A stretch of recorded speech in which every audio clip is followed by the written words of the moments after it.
let's say you had to start over in comedy. Let's say you're a new comedian on the scene. You know, how would you do it differently than you have right now? I mean, but I'm talking about everything that's happening in the world. Forget the pandemic, just the political correctness, the woke generation, being careful.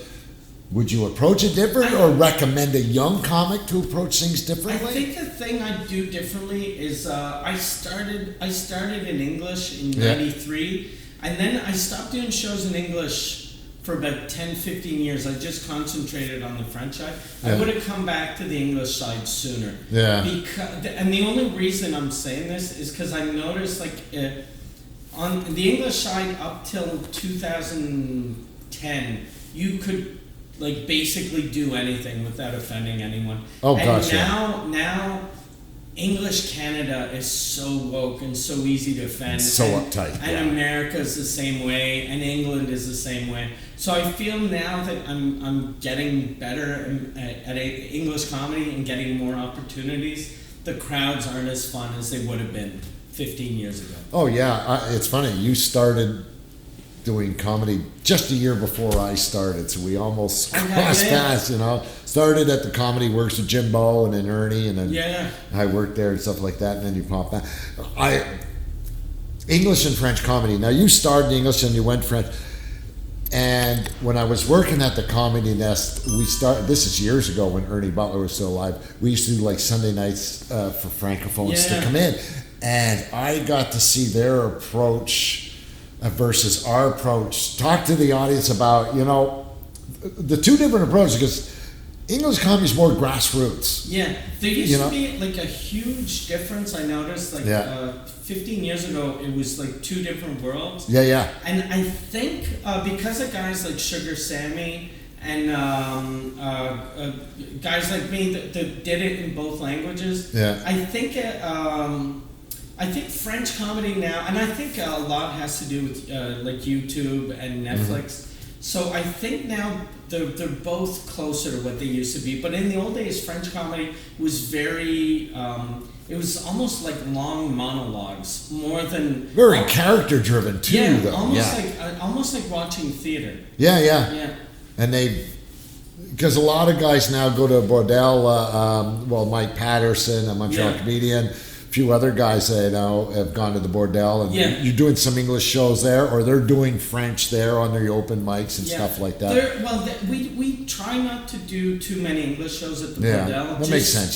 Just to because I don't want to fuck with the Nest. Like I want, like we'll do some shows because I think Montreal should have 2 English comedy clubs. Yeah, since the Works is gone. But it's just we don't want to mix people up, but like we want them to know this is a French club. We'll do some bilingual nights, some English shows. Why not? But we want we're not there to try to steal. No, and having both the French and English there is important, and that's one thing I kind of understand this, and I've been talking about it for years with what's her name, Annie Beauchamp.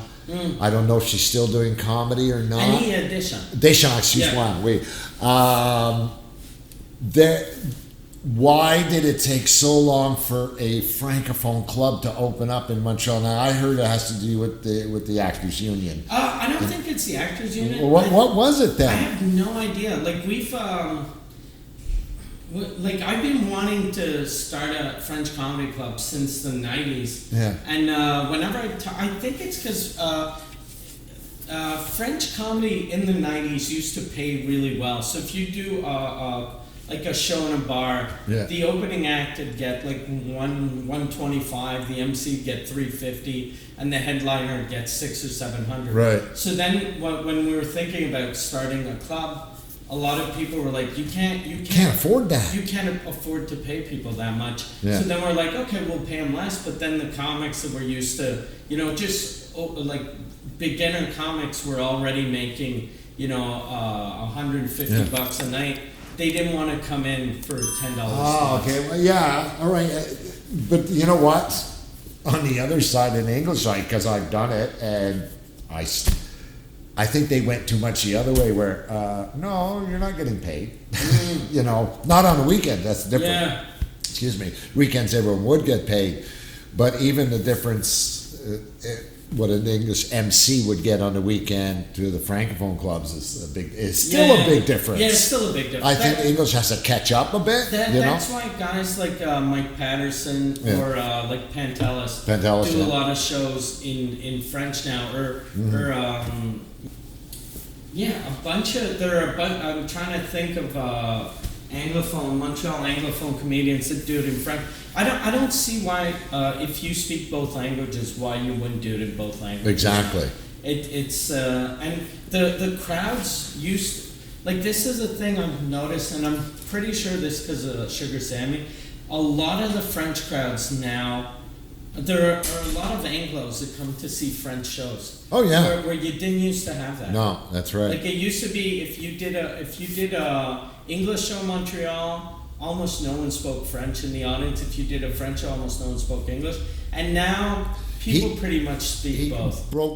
I guess you could say he broke the barrier, but he opened it up more. Yeah, he brought the Anglos out east and the French out west. Exactly.